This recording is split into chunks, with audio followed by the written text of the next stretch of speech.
경제 소식꾼입니다. 시진핑 중국 국가주석이 명운을 걸고 추진하는 1대1로 프로젝트에 대해 계속 제동이 걸리고 있습니다. 심각한 사태임을 직감한 중국 왕이 외교부장은 새해 벽두부터 아프리카로 순방을 떠나 사태를 수습하고 있는 상황인데, 이번에는 남아시아 국가 스리랑카가 중국에 대한 빚을 갚지 않겠다고 선언하여 논란이 되고 있습니다.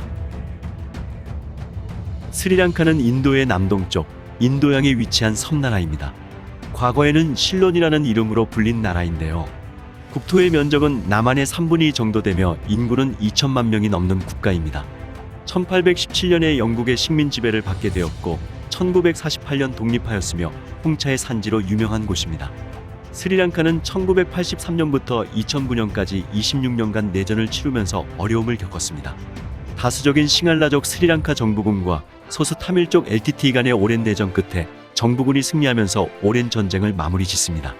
스리랑카는 2009년 내전 종식 이후 관광산업과 의류 제조업을 중심으로 경제가 빠르게 성장하였습니다.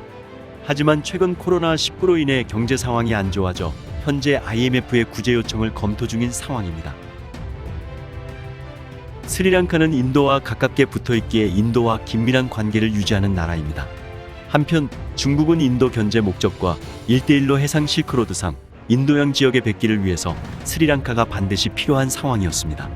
특히 인도가 중국의 1대1로 전략을 견제하고 나서면서 미국과 손을 잡았기 때문에 중국에게는 스리랑카가 지정학적으로 더욱 중요해집니다.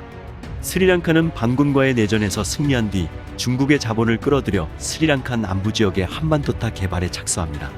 스리랑카 정부는 친중 성향인데, 이는 정부군이 반군과 내전 당시 중국이 정부군에게 무기를 대주던 국가였기 때문입니다. 중국은 스리랑카의 대규모 차관을 빌려주면서 항구 개발을 하게 됩니다.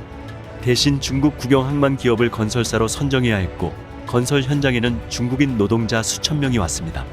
중국 국영은행이 돈을 빌려주면 중국 국영기업이 일을 해서 돈을 가져오는 구조였습니다.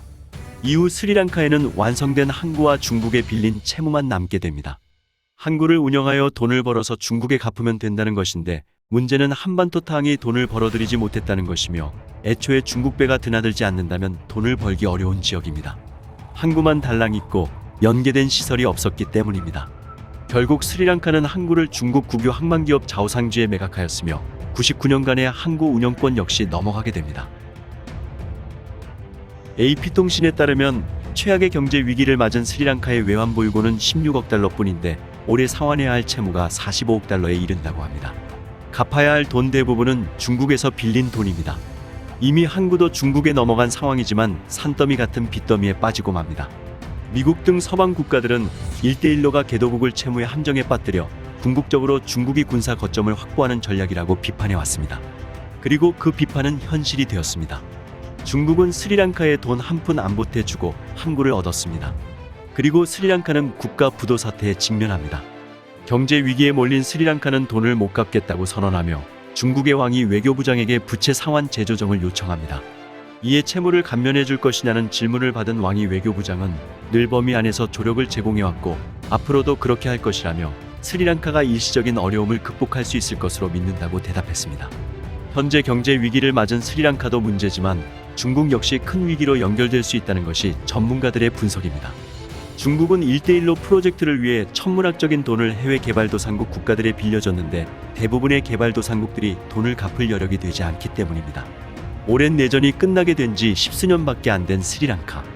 나쁜 국가를 너무 쉽게 믿어버린 결과 나라는 파탄 지경에 이르렀습니다. 스리랑카의 경제 회복을 응원합니다. 지금까지 쉽고 빠른 경제 소식꾼이었습니다.